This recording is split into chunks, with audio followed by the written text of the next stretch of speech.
Chapter 3, question 13. A sample of n equals 7 scores has a mean of 16. One score in the sample is changed from x equals 6 to x equals 20. What is the value for the new sample mean? In this case, we aren't adding or subtracting any scores, so the n doesn't change.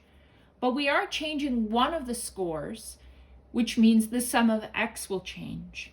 Because the sum of x has changed and we're dividing by the same number, the mean will change. The first thing that we need to do is figure out what the original sum of x was.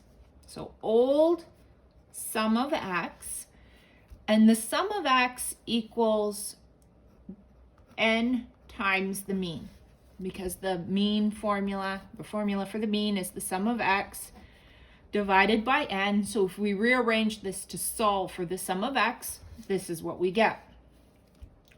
So the original, or the old, sum of x is equal to 7 times 16,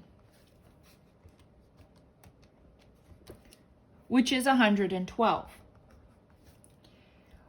One score has been increased or changed from 6 to 20. We can take one of two ways of calculating this.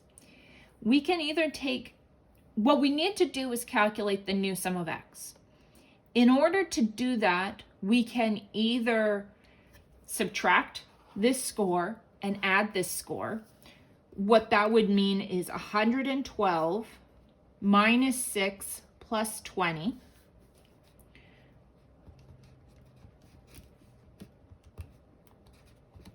Which works out to 126.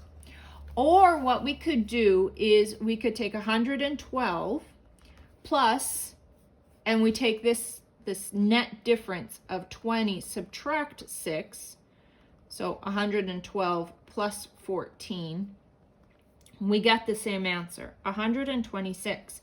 That is the new sum of x. It's not the mean. We're not there yet.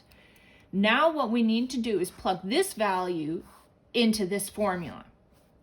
So the new mean is equal to the sum of x divided by n. The sum of x is now 126.